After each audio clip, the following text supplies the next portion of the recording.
Q കാണുന്നു. സ്ത്രീകളുടെ നീണ്ട ക്യൂ രാവിലെ 9 മണിക്ക് വന്ന സ്ത്രീകൾ മുതൽ ഇപ്പോൾ 11 മണി കഴിഞ്ഞ് എത്തിയവർ വരെ അവിടെ ക്യൂവിലുണ്ട്. ഇപ്പോൾ സമയം 12 മണി കഴിഞ്ഞിരിക്കുന്നത്. ഏറ്റവും പുതിയ പോളിംഗ് ശതമാനം നമുക്ക് ലഭിച്ചിരിക്കുന്നു.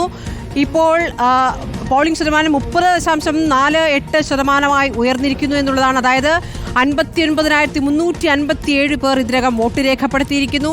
പുരുഷ വോട്ടർമാരുടെ പോളിംഗ് ശതമാനം 31.92 30,140 പുരുഷന്മാർ ഇതിനകം വോട്ട് ചെയ്ത് കഴിഞ്ഞിരിക്കുന്നു. 29.13% സ്ത്രീകളും വോട്ട് ചെയ്തിരിക്കുന്നു. 29,217 സ്ത്രീകൾ ഇതിനകം വോട്ട് ചെയ്തിരിക്കുന്നു എന്നുള്ളതാണ്. നല്ല പോളിംഗ് ശതമാനത്തിലേക്ക് എത്തുകയാണ്. നിലവിൽ 30.48 ആയിരിക്കുന്നു. സമയം 12 മണി കഴിയുമ്പോൾ 12:08 ആകുമ്പോഴുള്ള പോളിംഗ് ശതമാനം ഇതാണ്.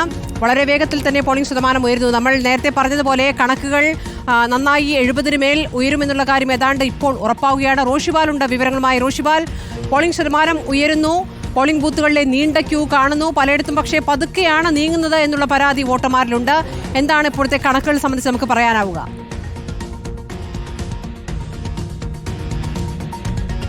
സ്മൃതി, നൂറണി BS ഹൈസ്കൂളിലാണ്, ഇംഗ്ലീഷ് മീഡിയം ഹൈസ്കൂളിലെ ബൂത്തിലാണ്. 52-ാം ബൂത്ത്, 51, 52 രണ്ട് ബൂത്തുകളുണ്ട്. അതിൽ 52-ാം ബൂത്തിലാണ്. ഇവിടെ നീണ്ട നിര കാണാം രണ്ടു ഭാഗത്തുമായി. പക്ഷെ 51-ൽ താരതമ്യേന കുറവാണ്. ഒന്ന് വേഗത വന്നിട്ടുണ്ട്. രാവിലെ പല ബൂത്തുകളിലും മന്ദഗതിയിലായിരുന്നു പോളിംഗ് ഉണ്ടായിരുന്നു. പക്ഷേ ഇപ്പോൾ കുറച്ച് വേഗതയായി.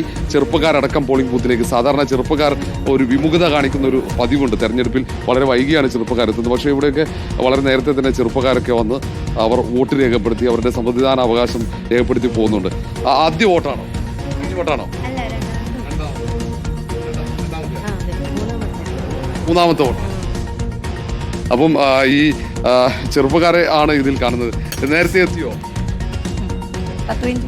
റോഷി ചോദിച്ച ചോറും കറിയൊക്കെ റെഡിയാക്കി വെച്ചിട്ട് വോട്ട് ചെയ്യാനായിട്ട് കാത്തിരിക്കാൻ. അതെ അതെ അതെ, ഞാൻ അമ്മ വരത്ത് ചോദിക്കാം. അമ്മ വീട്ടില് ചോറും കറിയൊക്കെ ഉണ്ടാക്കിയാണോ വന്നത്? ഉണ്ടാക്കിട്ടാ വന്നത്. പേരക്കുട്ടിനെ തോട്ട വീട്ടിൽ കൊടുത്തിട്ട്. ആണോ? പേരക്കുട്ടിയെ തൊട്ടടുത്ത വീട്ടില്. എത്ര വയസ്സ്? 1 വയസ്സ്. അമ്മയുടെ പേരെന്താ? കോമളം. Okay okay. കോമള അമ്മ ഭക്ഷണം ഉണ്ടാക്കി പേരക്കുട്ടിയെ തൊട്ടടുത്തിൽ സുരക്ഷിതമായി ഏൽപ്പിച്ച് ഇത് സമ്മതിദാന അവകാശം, അതായത് ജനാധിപത്യത്തിന്റെ മഹോത്സവത്തിന്റെ ഭാഗമായി ഭക്ഷണമൊക്കെ ഉണ്ടാക്കിയാണോ വന്നത്? എന്ത് കറി വെച്ചു വീട്ടില്? വെണ്ടക്ക കറി, വെജിറ്റേറിയൻ കറിയൊക്കെ വെച്ച് ചേച്ചി ഇതാ പോളിംഗ് ബൂത്തിൽ എത്തിയിരിക്കുന്നു. കോമള അമ്മയോട് സുജയ പ്രത്യേക അന്വേഷണം പറഞ്ഞു. അല്ല, കോമള അമ്മയോട് അങ്ങോട്ട് അന്വേഷണം കോമള അമ്മ താങ്ക്സ് പറഞ്ഞിട്ടുണ്ട്. അപ്പൊ അങ്ങനെ എല്ലാവരും ഇവിടെ ഇങ്ങനെ കാത്തിരിക്കുന്നുണ്ട്. ചേച്ചി കറിയൊക്കെ വെച്ച് ഭക്ഷണമൊക്കെ പാകം ചെയ്തിട്ടാണോ ക്യൂല് വന്ന്? അതെ, അതാണ് എല്ലാവരും ഈ ഭക്ഷണമൊക്കെ പാകം ചെയ്ത് അവര് എല്ലാവരും ഈ ജനാധിപത്യത്തിന്റെ മഹോത്സവം കഴിഞ്ഞ 30 ദിവസമായി വാശിയേറിയ പ്രചരണം നടന്ന സ്ഥലമാണ്.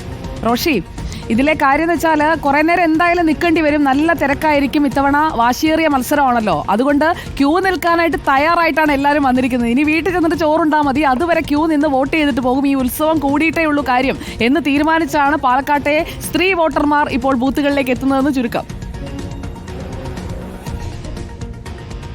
ഒരു സംശയവുമില്ല സുജയ, ഈ പാലക്കാട്ട് 2ാമത്തെ ഉത്സവമാണ് കൽപ്പാത്തി രഥോത്സവം. സുജയും ഭാഗമായതാണ്. ആ കൽപ്പാത്തി രഥോത്സവം കഴിഞ്ഞ് തൊട്ടു പിന്നാലെ ജനാധിപത്യത്തിന്റെ മഹോത്സവം. അതിന്റെ ഭാഗമാകാൻ അവർ വലിയ ആവേശത്തോടെ ഇങ്ങോട്ട് എത്തിയിരിക്കുന്നു. രാവിലെ കളക്ടർ പറഞ്ഞു ആവേശത്തോടെ വോട്ടർമാർ പോളിംഗ് ബൂത്തിലേക്ക് എത്തുമെന്നാണ്.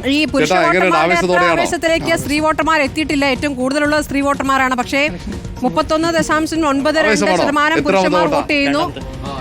എത്രാമത്തെ വോട്ടാ? വലിയ ആവേശത്തോടെ തന്നെയാണ് എല്ലാവരും ഉണ്ട്. യുവാക്കളൊക്കെ വലിയ ആവേശത്തോടെ. കണ്ടോ ചേട്ടാ, എത്രാമത്തെ വോട്ടാ ഇത്? എങ്ങനെയുണ്ട് ഈ പ്രാവശ്യം? നന്നായിട്ടുണ്ട്. നല്ല പോരാട്ടമാണ്. നല്ല സസ്പെൻസ് ഉണ്ട്. സസ്പെൻസ് ത്രില്ലറാണോ ഈ പ്രാവശ്യത്തെ? സസ്പെൻസ് ത്രില്ലറാണ്. അതാണ് ചേട്ടാ. എങ്ങനെയാ ഈ പ്രാവശ്യത്തെ തെരഞ്ഞെടുപ്പ് പോരാട്ടം? പോരാട്ടം അടിപൊളിയാണ്. ഈ